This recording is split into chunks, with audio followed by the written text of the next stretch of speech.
Olá, sexto, tudo bom? Como é que vocês estão? Espero que estejam bem. A nossa aula de hoje a gente vai falar sobre misturas e substâncias. A matéria pode ser classificada em substâncias ou mistura, dependendo da sua composição. Quanto a uma porção de matéria apresenta propriedades específicas constantes, é denominada de substância. Olha lá a tabela. Água. A água ela tem uma temperatura de fusão ao nível do mar sempre 0 graus Celsius. Etanol, que é o álcool, a menos 114 graus Celsius. Temperatura de ebulição, 100 graus Celsius. Da água, 78 do etanol. Densidade, a 20 graus Celsius, é uma temperatura ambiente. A densidade da água é 1 grama por centímetro cúbico e do etanol é 0,8 gramas por centímetro cúbico. Então, vamos observar. Observa que as propriedades específicas da água são diferentes do etanol, tá? Apesar das duas substâncias terem aparências semelhantes, a análise de suas propriedades permite diferenciá-las. Quando eu analisar como ela se comporta no ambiente, tá? Em determinadas situações, eu posso determinar o que é aquela substância. É assim que se descobre. Tá? Eu tenho substâncias que visivelmente são muito parecidas, então vamos analisar. Vamos botar aqui para esquentar. Tá, aqueceu, ponto de ebulição. Quando foi que começou a entrar em ebulição? Qual foi a temperatura? Foi a temperatura tal.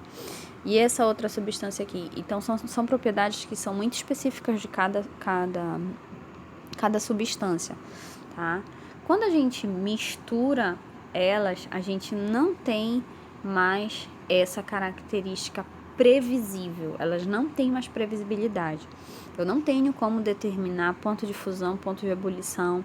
Se eu misturar água com álcool, água e etanol, eu não posso dizer que a densidade é 1,8, por exemplo. Não, vamos somar então a densidade deles, que é uma mistura, e tem a densidade da nova substância. Não, a gente não tem como fazer isso. Tá? As substâncias, elas, quando são puras, elas têm um comportamento que se repete sempre dentro do padrão. Então, a água sempre tem temperatura de fusão a 0 graus Celsius, temperatura de ebulição da água sempre é 100. Ela é pura. Tá? Quando a gente mistura a água com qualquer outra coisa, ela perde essa característica, ela deixa de ser substância pura, passa a ser considerado mistura. Tá? Vamos observar um pouquinho aqui a imagem. Então, a letra A está mostrando o ar atmosférico, que é uma mistura de substâncias, com gás de oxigênio, nitrogênio, vapor água e gás carbônico. A gente não tem como determinar o comportamento desse ar atmosférico, porque a gente tem uma mistura de substâncias. Letra B é a água do mar, é uma mistura de água e outras substâncias também, como o sal e o cloreto de sódio, mais o gás oxigênio. E o C, a gente tem um solo, que é uma mistura formada por componentes que variam de acordo com a localização. Por exemplo, areia, argila e água. Tudo isso aqui são misturas. Eu não tenho como determinar o comportamento exato, específico de nada, nenhuma dessas misturas, porque ela está misturada a outros elementos. Cada elemento tem um comportamento diferente. Dentro de misturas, a gente pode determinar se uma mistura ela é homogênea ou heterogênea. Lá no prezinho, quando a gente aprende, lá com a tia Ana, com a tia Maria, a gente aprende que mistura homogênea é tudo aquilo que eu misturo e eu não consigo mais ver o que eu misturei, tá?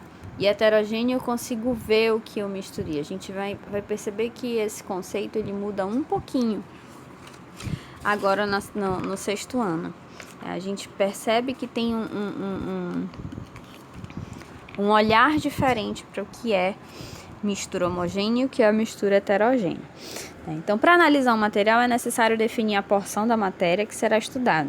Ou seja, preciso definir qual é o sistema que eu vou estudar. Eu vou estudar a água salgada. Então, eu estou definindo qual é o sistema que eu vou estudar. Vou estudar o leite. Vou definir que eu estou estudando. O sistema é definir o que eu vou estudar, tá? Para eu fazer observação, para poder definir se é mistura homogênea ou heterogênea, aqui no caso, que é o que a gente está estudando. Então, os sistemas, eles podem ser de tamanhos diferentes e conter vários materiais. Eles podem ser formados, por exemplo, por uma única substância, por uma mesma substância e em diferentes estados físicos, por exemplo. Quer ver um exemplo? Eu tenho um copo de água e eu coloco gelo. Eu tenho água e gelo. Gelo é composto de quê? De água. Quando a gente é criança, a gente aprende que eu só tenho água no copo, então eu tenho uma mistura homogênea. Só que aqui, agora, vocês precisam entender que a gente tem a água, mas em dois estados físicos da matéria diferentes, tá? Então, nós não temos uma mistura mais homogênea. A gente considera como, por exemplo, uma mistura heterogênea. Mas vamos seguir que a gente vai entender melhor isso até o final. Se o sistema tem aparência uniforme, ele é classificado como homogêneo. Do contrário, ele é denominado heterogêneo. Então, uniforme, quando eu olho, eu percebo, eu entendo que eu tenho tudo misturado, visualmente falando, tá? As misturas, elas utilizam a mesma classificação. Mistura homogênea apresenta a mesma aparência e composição uniforme em toda a sua extensão. Por exemplo, o ar que respiramos é uma mistura de água ou a mistura de água com açúcar. Quando eu misturo a água com açúcar e eu não vejo mais o açúcar, aí agora eu tenho uma mistura homogênea. Eu não consigo perceber a partícula de açúcar na água. Aqui mesmo. A mistura heterogênea não apresenta composição uniforme. Ele é possível identificar as porções de características diferentes na sua extensão, que é o caso, por exemplo, da água com óleo. Mas, olha só que interessante. O leite, ele é uma mistura heterogênea. Tem algo interessante no leite que quando eu vou analisar, eu amplio, eu pego uma porção do leite, aí eu pego um sistema do leite, e eu amplio no microscópio, eu consigo perceber, tá? A gordura, a proteína, a lactose, tá? Já é uma forma diferente de a gente analisar uma situação. Por exemplo, se utilizarmos conta-gotas na mistura heterogênea de água com óleo, conseguimos retirar apenas um componente da mistura, porque o óleo e a água são bem separados, eles não se misturam, né? Já a mistura homogênea de água com açúcar, quando a gente retira os dois componentes, a água e o açúcar dissolvido, tá tudo misturado, a gente não consegue separar eles. A gente tem essa dificuldade de separar usando, por exemplo, o conta-gota, tá? Chamamos de fase uma porção da matéria que tem as mesmas propriedades. Na mistura de água e óleo há duas fases, pois existem duas porções de matéria, água e óleo, apresentando cada uma delas as mesmas propriedades em qualquer ponto em que for analisada. Já a mistura de água com açúcar, por exemplo, pode ser considerada homogênea por apenas ter uma fase, uma vez que em qualquer ponto da mistura encontremos as mesmas propriedades. Qualquer ponto da mistura que eu pegue, eu vou ter a mesma observação.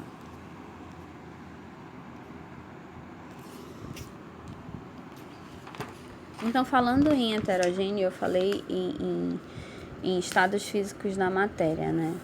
Porque a matéria, ela sofre algumas transformações. Isso aqui é mais ou menos uma introdução de química já para vocês. A química, a gente diz que que na natureza, na verdade, no universo, nada se perde, nada se cria, tudo se transforma, tá? Isso é uma lei que a gente usa e repete muito na química. Porque a matéria, de uma forma geral, ela sofre transformações, né? Então, quando a gente observa o nosso redor, notamos que a matéria sofre alterações dependendo das condições às quais são submetidas. As transformações da matéria correspondem a qualquer alteração sofrida por ela e podem ocorrer naturalmente ou por ação do ser humano. A gente tem 4 imagens aí na página 18, né? A primeira imagem traz o congelamento parcial de um lago, que é um exemplo de transformação da matéria que acontece na natureza. O lago não deixa de ser lago, mas a matéria principal do lago sofre uma transformação, um resfriamento da água, a água entra num ponto de fusão, congela. A outra imagem traz a utilização do milho para fazer pipoca, que é um exemplo de transformação da matéria por ação humana. Eu aqueço, tá? E à medida em que a água que está dentro do grão de milho inicia o processo de ebulição, a partícula externa do milho se rompe, tá? E aí o milho ele pipoca, ele abre, trazendo toda a matéria do amido que está interno para fora, fazendo ela ficar aparente, né? Aqui na letra A, que é a imagem debaixo do lago, a gente tem um diamante bruto, como ele está lá na natureza. Na letra B a gente tem um diamante lapidado, um diamante que já foi lixado, trabalhado. Então nós temos a mesma coisa, só que ela só foi transformada, tá? Essa transformação veio da ação do homem. As transformações elas podem ser físicas ou químicas. Tá? A água está presente no cotidiano em diferentes estados físicos. Além da forma líquida, ela é encontrada como gelo e como vapor. Note que apesar de apresentar em diferentes formas, trata-se sempre da substância água.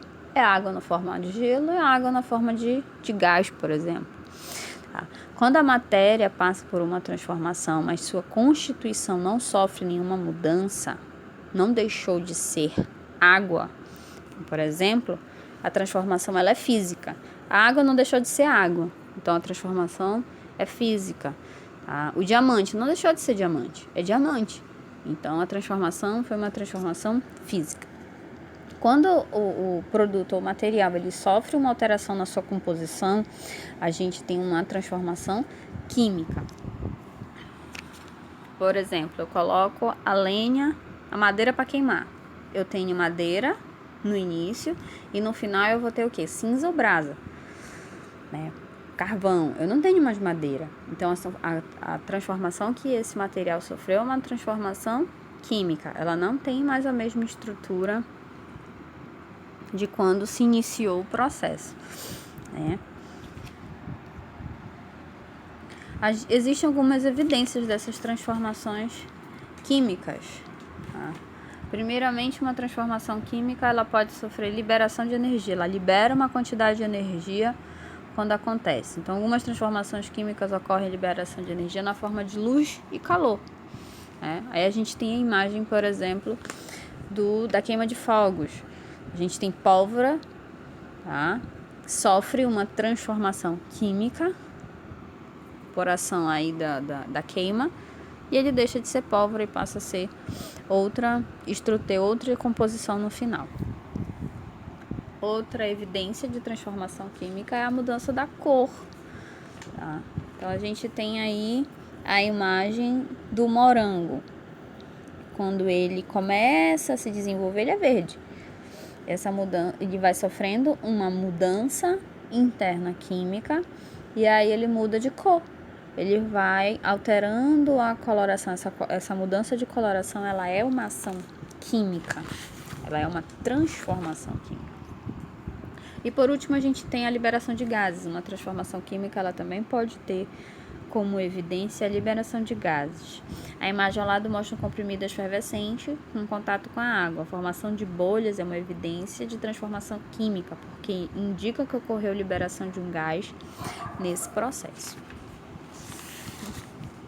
Então, gente, a nossa aula de hoje era sobre isso. Tá? A gente foi até a página 22 do material de vocês, tá? Então, vamos ficar atentos às orientações que vão ser dadas e a gente se encontra na nossa próxima aula. Vamos crer e orar para que a gente se encontre pessoalmente e não mais virtualmente. Grande abraço para vocês.